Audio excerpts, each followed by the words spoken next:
Alright guys, today we're going to be changing the Forge wastegate spring. As you can see, there's the wastegate. So right here at the back there's a little clip. You want to take this clip off, make sure you do not lose this clip.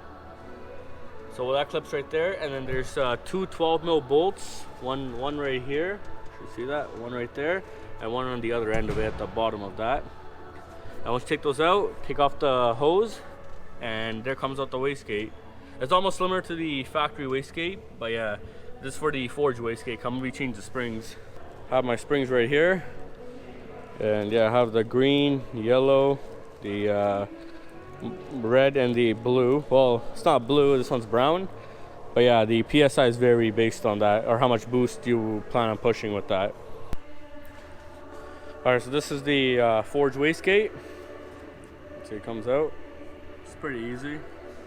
Now all you have to do is unloosen these bolts around it, and the springs inside. Alright, so yeah, you just use number 3 Allen key on this, and you should be able to take all those bolts off. 6 in total.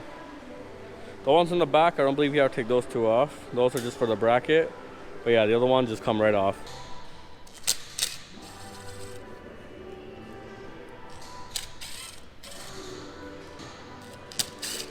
Okay, there you go.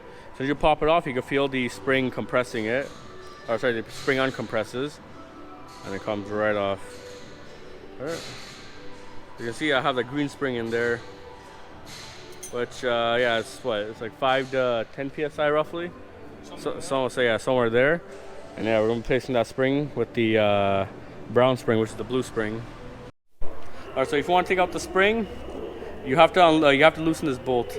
While this is attached to the waist of the turbo, loosen this bolt so you can take this thing off much easier. Technical. Or you can call this a motor. Be like, I got a Tesla now. And boom, there comes out the spring. Same way, you put the new spring in, put the rubber grommet over, and then you put the nut back on. Simple as that. So yeah, now we're putting the spring in. The spring is a bit stiff, so you may require two people for this. One has to compress it, and the other one puts the bolts through. Once you got like 1 or 2 in, then you can easily let go and start putting the other ones in.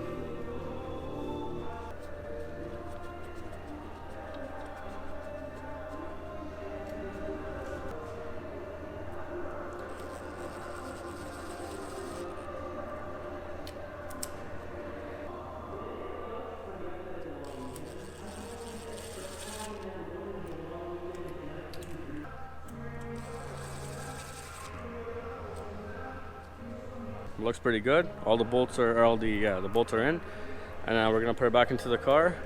And then while you turn the car on, you will have to adjust this. All right, so we put it in now. The arm, everything's in. The little clip at the back.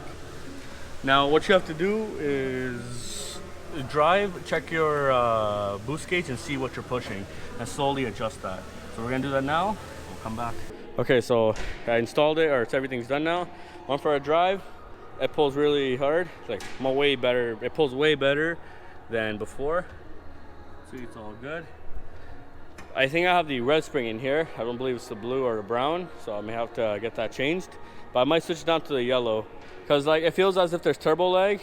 I press the throttle, I give it about a second or so, it builds a lot of boost. It hits about 15 to 20, and then yeah, it goes. But anyways, yeah, that's all good. I'll change that again later if I have to. But otherwise, it works perfect. Anyways, guys, thanks for watching. If you guys have any questions, let me know down in the comments on that. Thanks for watching, guys.